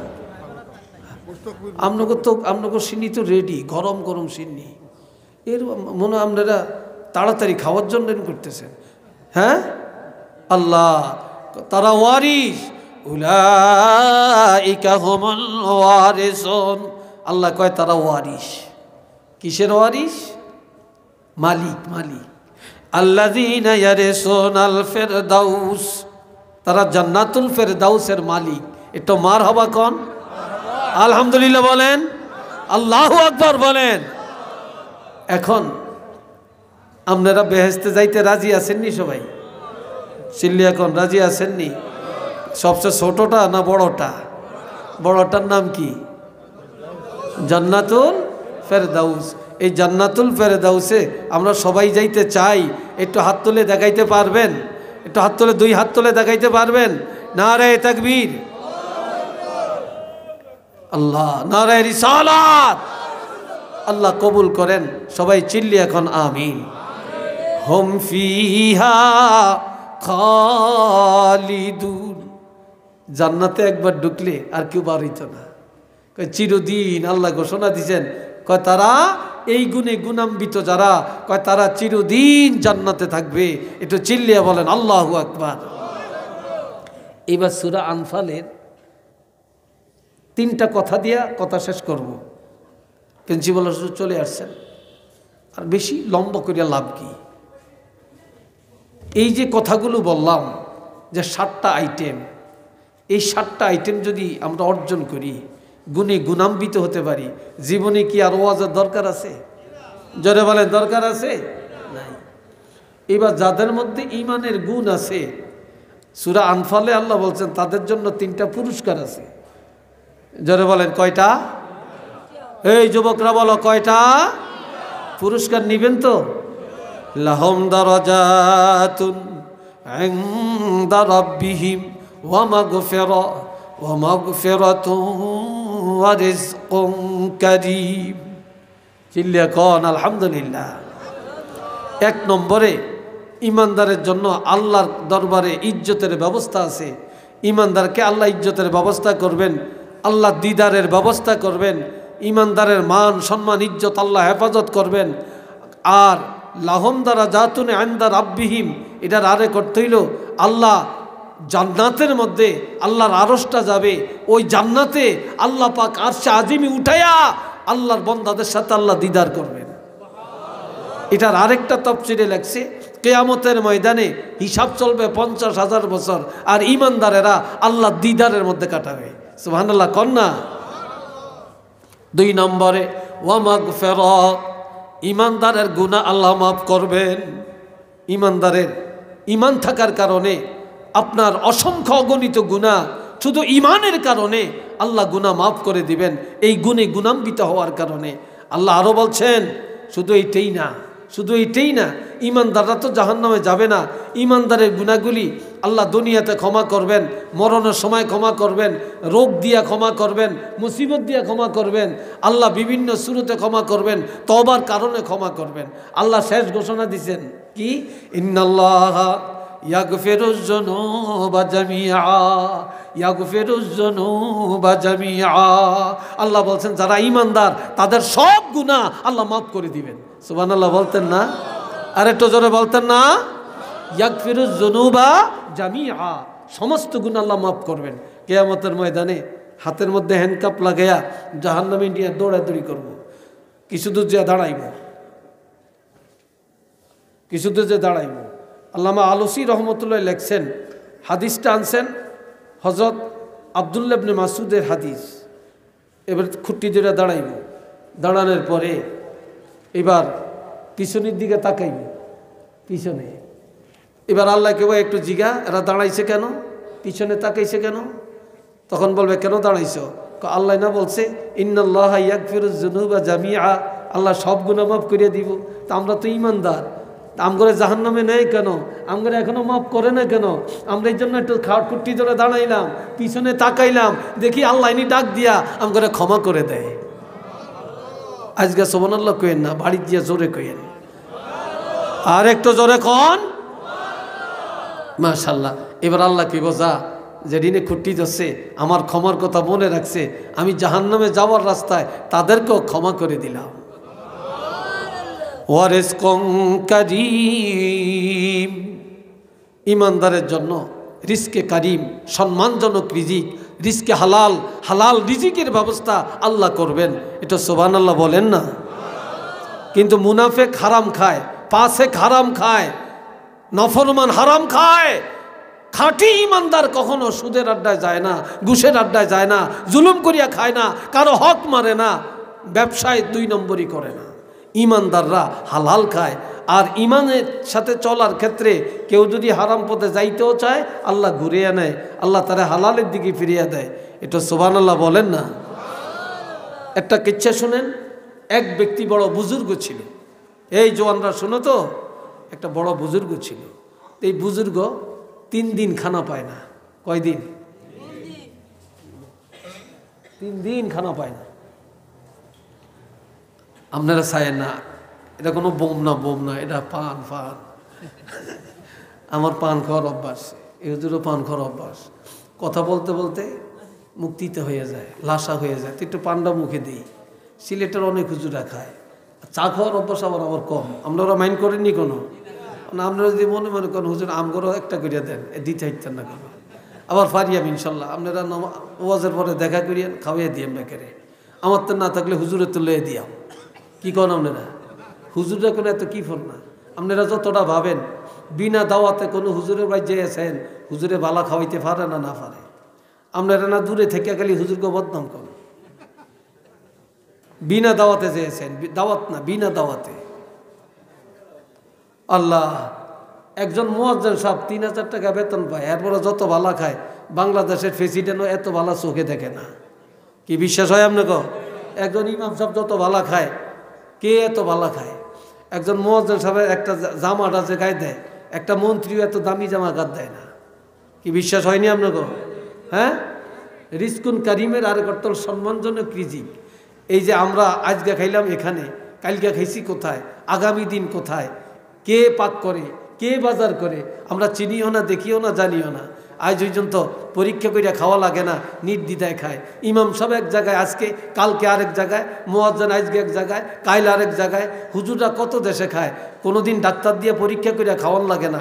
কিন্তু প্রেসিডেন্ট, প্রধানমন্ত্রী 1 গ্লাস পানি 8 জনে পরীক্ষা করণ লাগবো। ডাক্তার যদি বলে ওকে খাইতে পারবে, এর আগে একটা আঙ্গুরও মুখে দিত না, এত ডরায়। তাইলে আলেমগো রিজিক আর ইমানদারের রিজিক, সম্মানী রিজিক, একটু কন্যা সুবহানাল্লাহ বলেন না আলহামদুলিল্লাহ। তো এখন একজন বুজুর্গ 3 দিন খানা পায় না। কয়দিন? 3 দিন। তো 3 দিনে হারাম খাইতে পারত, হারাম খায় না। এবার খানার জন্য রওনা করছে বাগানে। বাগানে দেখি খাইনি, খানা পাওয়া যায় কিনা, তাও পায় না। দেখে একটা মরা পাখি পড়িয়া রয়েছে। এমিশায় হেমিশায় পাখিটা হাতে লইছে যে একটু দূরে যায়া আড়ালে যায়া এই পাখিটার থেকে কিছু কেটে খায়া আপাতত জীবনটা রক্ষা করবে। এমন সময় একটা ধনী মানুষ ব্যবসায়ী হালাল টাকা সদকা করবে, সে গরিব পায় না। এই লোকটা গরিব তালাশ করতে করতে বাগানে গেছে, যাইয়া দেখে এই লোকটা মরা পাখি হাতে করে যাইতেছে। দেখে এই দাঁড়াও, দাঁড়াইছে, বলে আমার জীবনে বহু সদকা দিয়েছি, তবে আজকে আমি একেবারে নিষ্কলঙ্ক নির্ভেজাল কিছু টাকা আমি সদকা দিব। গরিব খুঁজে পাই না, বাগানে আসলাম গরিব তালাশ করার জন্য। তোমাকে দেখে ভালো লাগছে, এই নাও আমার সদকার টাকা তোমাকে দিলাম। এটা সুবহানাল্লাহ কর। আমার সদকার টাকা, আমার হালাল ব্যবসার টাকা তোমার সদকা দিলাম। এই ব্যবসার টাকা হাতে লইয়া পকেটে লইছে, লইয়া এইবার কি করছে, কিছু দূর যাইয়া এই দিক সেই দিক তাকায় লোকটারে দেখা যায় কিনা। যখন দেখে না, এইবার আসতে ফালিয়ে দিছে, মরা পাখি কি ফালিয়ে দিছে। এখন আর হারাম খাওয়ার দরকার নেই, আছে নাকি দরকার? আগে টাকা ছিল না, এই জন্য চিন্তা করছে, এখন আর দরকার নেই, ফালিয়ে দিছে। এবার সোজা চলে গেছে, মনে করেন রাখালগঞ্জ বাজারে আইসে, এখানে আইসা হোটেলে বসে খাইতে, টাকা পকেটও আছে, হালাল খাইব। যেই লোকটায় টাকা দিছে ওই লোকটায় দূরে থেকে আড়ালে আড়ালে হাইটা হাইটা হাইটা হাইটা হোটেলে আসছে, আয়া পাশে বসে বসে বলে, ভাই রে, তুমি একটা মরা পাখি হাতে করে হাঁটলা, আমি তোমাকে কিছু হালাল টাকা সদকা দিলাম, এরপরে তুমি হোটেলে আসিয়া খানা খাইতে লাগলা, কারণটা কি বলো? তখন সে বলে, ভাই জীবনে কোনোদিন হারাম খাই না, আর হালাল খানা তালাশ করার জন্য বাগানে গেলাম, হালাল খানা পাই না, মরা পাখিটা থেকে হাতে নিলাম, কিছু খায়া জীবনটা রক্ষা করব। আর এমন সময় তুমি আমাকে হালাল টাকা সদকা দিলা, এখন আর হারামের দরকার নাই, এই জন্য হাতের থেকে হারামটা ফেলে দিয়া বাজারে এসে দোকানে বসে হালাল খানা খাইতে লাগলাম। একটু সুবহানাল্লাহ কর না। হালাল খানা খাইতে শুরু করলাম। যেই লোকটা সদকা দিছে সেই লোকটা শুধু সদকা দাতা না, সেই লোকটা একজন মুফাসসিরে কোরআন। তখন তিনি বলছেন যে হ্যাঁ, তিনি কোরআনের আয়াতটা তারা শুনিয়ে দিলেন। আল্লাহ তো ঘোষণা দিছেন, কি আল্লাহ ঘোষণা দিছেন, লাহুম দারাজাতুন ইনদা রাব্বিহিম ওয়া মাগফিরা ওয়া রিজকুম কারীম। চিল্লি এখন আল্লাহু আকবার। আল্লাহ তাহলে তিনি শুনিয়ে দিলেন, আল্লাহর কাছে তার ইজ্জত, আল্লাহর কাছে তার ক্ষমা, আল্লাহর কাছে আছে তার জন্য হালাল রিজিকের, সম্মানজনক রিজিকের ব্যবস্থা। তাহলে আমরা কি আল্লাহর কাছে সম্মান চাই না? আমরা কি আমাদের ক্ষমা চাই না? আমরা কি হালাল পথে হালাল খানা চাই না? আমরা হালাল খাইতে চাই না? হালাল খাইতে চাই, হারাম বর্জন করতে চাই, এই কথাই কি আমরা একমত আছি? এটা জোরে বলেন আসি। দুইটা হাত তুলে দেখান, আল্লাহ দেখো, আল্লাহ দেখো। নারায়ে তাকবীর, নারায়ে তাকবীর, নারায়ে রিসালাত। আল্লাহ কবুল করেন। সবাই আওয়াজ দিয়ে বলেন আমিন। আর একটু জোরে কোন আমিন। আল্লাহ, অনেক কথা বললাম। আমি তো ভাবছি এত রাত্রে মানুষ থাকেন না, না থাকেন, আপনারা এসে এসে সব জমা হয়েছেন, আলহামদুলিল্লাহ। তবে আপনাদের কাছে আমি একটু দোয়া করব এখন।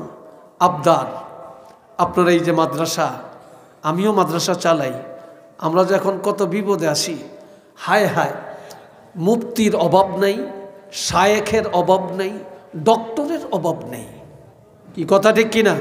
কিন্তু মাশাল্লাহ মুফতি সাহেবেরা বিল্ডিং একটা রাস্তার পাশে হইলে এটাই বাড়ালো এটার একতলা দোতলার মধ্যে মাদ্রাসা একটা দিয়ে দেয়। এরকম যে কোনো শহরে যাবেন, লোকাল শহর বলেন, বড় শহর বলেন, সব মাদ্রাসা, সাইনবোর্ড আর সাইনবোর্ড। কিন্তু এতে করে আমাদের এইসব মাদ্রাসাগুলো অনেক ড্যামেজ হয়ে যেতেছে। আর অনেকের মন মানসিকতা উল্টো হয়ে গেছে। আল্লাহ, এই জন্য আপনাদের কাছে অনেক কথা বলতাম না, শুধু একটাই কথা, যে আপনারা সবাই আপনাদের সন্তান মাদ্রাসায় দিবেন। মান আকরামা আলেমাম মিন উম্মতি আকরামা সাবঈনা নাবিয়্যাম মিন বনি ইসরাঈল। নবী বলছেন, কোন এলাকায় যদি একজন আলেম তৈয়ার হয়, আরে আলেমকে যদি কেউ সম্মান করে, তাহলে বনি ইসরাইলের ৭০ জন নবীকে সম্মান করার মর্যাদা আল্লাহ তাকে দান করে। আরেকটু জোরে কন্যা সুবহানাল্লাহ। মাদ্রাসা এলাকায় থাকলে লাভ না ক্ষতি? আরো আসতে বলেন, আরো জোরে কন। ক্বালা রাসূলুল্লাহ সাল্লাল্লাহু আলাইহি ওয়াসাল্লাম ইন্নাল আলিমা আও মুতাআল্লিমা ইযা মাররা আলা ক্বরিয়াতিন ইউরফাউ আনহু আযাবুল কবর 40 ইয়াওমা। আমার রাসূল বলছেন, কোনো এলাকায় যদি একটা মাদ্রাসা থাকে, ওই এলাকায় যদি আলেমরা আসা যাওয়া করে, ছাত্ররা রাস্তা দিয়ে হাঁটাহাঁটি করে, বা কোনো আলেম হক্কানি আলেম কোনো বুজুর্গ এলাকায় আসে অবস্থান করে, তাহলে ওই এলাকায় কোনো নেতা আসলে কবর আযাব মাফ হবে না, মন্ত্রী আসলে মাফ হবে না, প্রেসিডেন্ট আসলে মাফ হবে না, বিদেশি আসলে মাফ হবে না। কিন্তু কোনো আলেম কোনো ছাত্র যদি রাস্তা দিয়ে হেঁটে যায়, এলাকায় অবস্থান করে, ওই এলাকার কবরের আযাব কম পক্ষে আমার আল্লাহ ৪০ দিনের জন্য ক্ষমা করে দেন। আরেকটু আওয়াজ দিয়া কন্যা সুবহানাল্লাহ। কত দিনের জন্য? ৪০ দিনের জন্য। আমার ভাই একজনে নিয়ত করছে, আমি যদি মারা যাই, ফুলতলির একজন অলি আল্লাহ, আল্লাহর অলির তো অনেক ছেলে, যে কোনো একজন সাবজাদা দিয়া আমার জানাজাটা পড়াইয়েন। আরেকজনে নিয়ত করছে, সরসিনার পিসাব হুজুর আইনা আমার জানাজাটা পড়াইয়েন। আরেকজনে নিয়ত করছে, জৈনপুরের একজন হুজুর আইনা আমার জানাজাটা পড়িয়েন। আরেকজনে নিয়ত করছে যে রাখালগঞ্জ মাদ্রাসার প্রিন্সিপাল সাহেব, বিশিষ্ট আলেম হজরত মাওলানা শিহাবুদ্দিন সাহেব আলিপুরি হুজুরের আইনা আমার জানাজাটা পড়িয়েন। ভাইস প্রিন্সিপাল মাওলানা আব্দুর রৌফ সাহেবের আইনা জানাজাটা পড়িয়েন। আরেকজনে নিয়ত করছে, আমার মারা গেলে আমার জানাজায় পীর সাহেব আসবে, হুজুর আসবে, প্রিন্সিপাল আসবে, প্রভাষক আসবে, মুহাদ্দিস আসবে, ভাইস প্রিন্সিপাল আসবে, ইমাম আসবে, খতিব আসবে, মুয়াজ্জিন আসবে, তবে সবাই জানাজা পড়বে। তবে আমার জানাজার ইমামতিটা কেউ করবে না। আমার একটা ছেলেরে কষ্ট করে আমি রাখালগঞ্জ মাদ্রাসায় পড়াইছি, আলেম বানাইছি, ফাজল পাস করাইছি, তারে কামেল পাস করাইছি, তারে যোগ্যতা দান করছি, আমার টাকা পয়সা খরচ করছি, আমি কষ্ট করছি, কিন্তু তারে কষ্ট পাইতে দেই না। আমি কষ্টের টাকা খরচ করে তাকে মাদ্রাসায় পড়াইয়া আলেম বানাইছি। আমার মৃত্যুর পরে আমার এই আলেম ছেলেটা আমার জানাজার ইমামতি যেন করে। এইবার আপনারা বলেন, এতগুলো জানাজার মধ্যে কোন জানাজার দাম আল্লাহর কাছে বেশি? বলেন, জোরে বলেন, আরেকটা জোরে বলেন। নিজের ছেলে যে ইমামতি করছে, এই জানাজাটার দাম আল্লাহর কাছে বেশি না ভাই? কথা বলেন, বেশি না? আমরা তো বুঝি না, আমরা তো বুঝি না। এই ভাই কত ভাগ্যবান, ওনার বংশের কেউ মারা গেলে তো ওনারে সামনে দেয়। আমি ভাগ্যবান, আল্লাহর শুকর আদায় করি। আমার মা আমাকে মাদ্রাসায় দিছেন, আমার আব্বা আমাকে মাদ্রাসায় দিছেন। আমার আব্বার জানাজাটা আমি পড়ছি, আমার মার জানাজা আমি পড়ছি, আমার চাচার জানাজা আমি পড়ছি, মামার জানাজা আমি পড়ছি, আমার 2 বোন মারা গেছে জানাজা আমি পড়ছি। আমাদের দেশে বড় চাচিরে বলে জেঠি, আর ছোট চাচিরে বলে চাচি। ছোটজনকে বাবার ছোট ভাই যে, তাকে চাচি বলে, আর বাপের বড় ভাই যে, ওনার ওয়াইফকে আমাদের দেশে জেঠি বলে। আমার এক জেঠি আম্মা, আমি আমার বাবার একমাত্র ছেলে, আমি এক ভাই, আমার আর ভাই নেই, আমার 4 বোন। আমার আব্বা সারসিনার মুরিদ ছিলেন। তা সারসিনার দরবারে মাহফিল থেকে এসে দেখে আমার জন্ম হয়েছে। তখন আমার আব্বা নিয়ত করছেন, সারসিনার আল্লাহর ওলির নাম নেসার আহমদ। তখন আব্বা আমার নামটাও রাখছেন নেসার আহমদ। আব্বা কোলে নিয়া নিয়ত করছেন, আমার ছেলেকে আল্লাহ বাঁচিয়ে আমি আলেম বানাবো। মা নিয়ত করছেন, আমার এক ছেলে আল্লাহ দিছে, আমি আলেম বানাবো। আমাকে মাদ্রাসায় দিলেন, প্রথমে আমাকে মক্তবে দিলেন, এরপরে আমাকে হেফজখানায় দিলেন। আমি 30 পারা কোরআন নাজেরা শেষ করছি। নাজেরা শেষ করার পরে আমার আব্বা বলতেন যে হাফিজি কেউ রাখতে পারে, কেউ রাখতে পারে না, রাখতে না বললে গুনাহগার হইবা, কোরআন সহি করা ফরজ। তখন আব্বা আমাকে মাদ্রাসায় নিয়ে ভর্তি করালেন। তো আমার ওই জেঠি আম্মা আমার আম্মাকে বলতেছেন যে আপনার একটা ছেলে কোথায় দিয়েছেন পড়তে? কই মাদ্রাসায়। কই ভুল করছেন, ওনারও 4 ছেলে। আমার ছেলেরা স্কুল কলেজে পড়ে, একদিন তারা বড় বড় অফিসার হবে, মাদ্রাসায় পড়ে কি হবে? তখন আমার মা সরল মানুষ কেঁদে কেঁদে বললেন আফা দোয়া করেন, কামাই খাওয়ার আশা নাই, রিজিকের মালিক আল্লাহ। ছেলেরে মাদ্রাসায় দিছি, আল্লাহর কোরআন পড়বে, তফসির পড়বে, হাদিস পড়বে, এলেম শিখবে, মরলে জানাজা পড়বে, কবরের কাছে যে দোয়া করবে, পৃথিবীর যেখানে যাবে আমাদের জন্য দোয়াটা করবে। আমরা আর কিছু চাই না, আর কিছু চাই না। সেই আব্বা আম্মার জন্য দোয়া করি, আল্লাহ তাদেরকে জান্নাতের উচ্চ মাকাম দান করে। যদি আজকে মাদ্রাসা না পড়ে অন্য লাইনে নিতে, বদনসিব হয়তো হয়ে যেত। যেখানে যাই দোয়াটা করতে পারি। কিন্তু যেই জেঠি আম্মা বলছিলেন ওনার ছেলেরা বড় বড় যোগ্য শিক্ষিত হবে, বড় চাকরি করবে, তো ওনাদের মা যখন মারা গেলেন রাত্রিবেলায়, সন্ধ্যাবেলায়, রাত্রে আর জানাজা হবে না, সকালে জানাজা হবে, আমাকে ফোন দিয়ে বলে নেসার, নেসার তুমি কোথায়? আমি আছি। বলে তুমি 4-5 জন হাফেজ সাহেব নিয়ে আমাদের বাসায় আসো, মা ইন্তেকাল করছে। তা আপনার মা ইন্তেকাল করছে, আমি যাব কেন হাফেজ সাহেব নিয়ে? আমাদের ভয় লাগতেছে, রাত্রে তো জানাজা হবে না, সারা রাত আমরা কিভাবে থাকবো, লাশ কে পাহারা দিবে? তুমি কয়জন আলেম নিয়ে আসো, হাফেজ নিয়ে আসো, রাতটা একটু কোরআন পড়ো, আমরা কিভাবে থাকবো? তাহলে এমন সন্তান রেখে লাভ কিরে ভাই, যে মায়ের মৃত্যুর পরে মায়ের লাশ, বাবার লাশ পাহারা দেওয়ার ক্ষমতা যাদের নাই।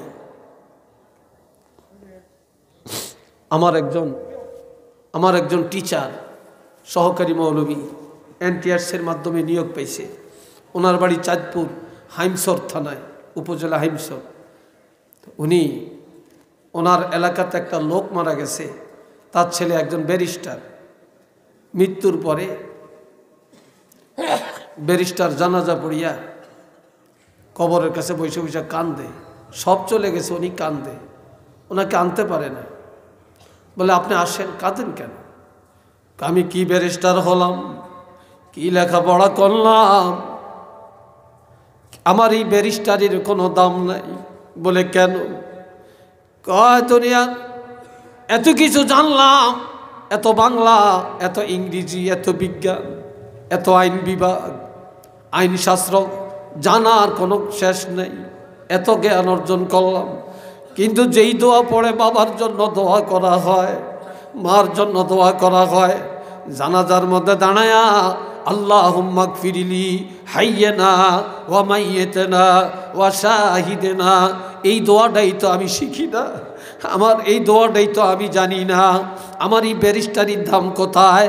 আমি আমার আব্বার জন্য, আমার বংশের মানুষের জন্য যেই দোয়া পড়ে দোয়া করে, এই দোয়াটাই জানি না আমার ব্যারিস্টারির লাভ কি, আমার এই ব্যারিস্টারির ভ্যালু কোথায়, আমি তো এই দোয়াটাই জানি না।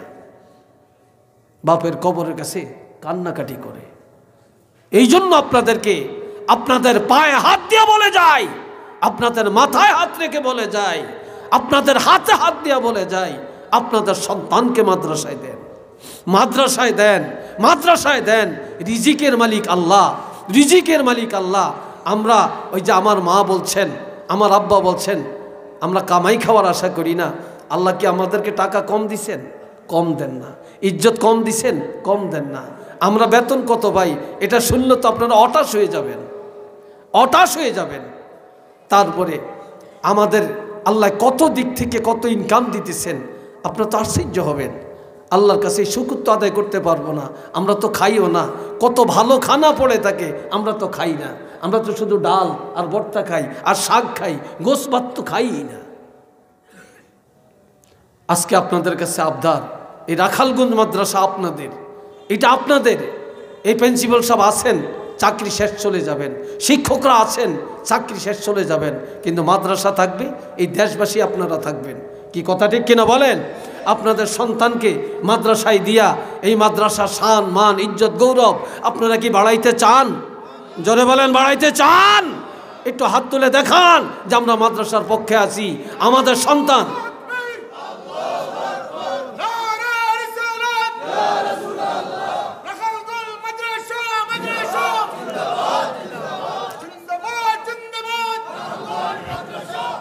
আল্লাহ কবুল করেন। উচ্চ আওয়াজে বলেন আমিন। আর একটু চিল্লিয়ে বলেন আমিন। আর একবার বলেন আমিন। হাজিরিনে কেরাম, একটা আলেম ছেলে যদি রেখে যান, এই আলেম ছেলেটা কবরের কাছে গেছে, স্পষ্ট হাদিসে আছে, সে আউযুবিল্লাহ পড়ে না, বিসমিল্লাহ পড়ে না, ফাতিহাও পড়ে না, শুধু কবরের কাছে যে দাঁড়াইছে। এই আলেম কবরের কাছে দাঁড়ানোর সাথে সাথে তার ইজ্জতের দিকে তাকাইয়া আল্লাহ পাক কবর আযাব বন্ধ করে দিয়েছেন। এরকম রেখে যাওয়ার দরকার আছে না ভাই? আছে না ভাই? আল্লাহ কবুল করো, কোন আমিন। আর একটু জোরে সোরে বলেন আমিন। আর কি বলবো আপনাদেরকে, এতটুকু আবদার এবার আপনাদেরকে নিয়ে। জি, তো যাই হোক, আলহামদুলিল্লাহ হুজুর একটা আবদার করছে, আমি তো চাচ্ছি একটু মুনাজাত করব। তো মুনাজাতের আগে আপনাদের এখানে অনেক কোটিপতি আছেন, ধনী ধনী আছেন, লন্ডনী আছেন, আমেরিকান আছেন, ফ্রান্সে থাকেন, ইটালি থাকেন, কুয়েতে থাকেন, সৌদিতে থাকেন, অনেক রাষ্ট্রে থাকেন, তাই না? টাকা, কারো টাকা দিয়া পাহাড় হয়, দুনিয়ার পাহাড়, আর কারো টাকা দিয়া আখেরাতের পাহাড় তৈরি হয়, আমলের পাহাড় তৈরি হয়। তা আজকে এই আগামী বছর এই প্যান্ডেল হয়েছে, প্যান্ডেল হয়েছে, মাইক হয়েছে, পোস্টার দিবেন আমাদের মাদ্রাসা কমিটির দাতা সদস্য জনাব কারি তুফাইল আহমদ সাহেব লক্ষ্য নেবেন বলছে, আপনার কাছে বলবো। মাশাআল্লাহ কারি, এই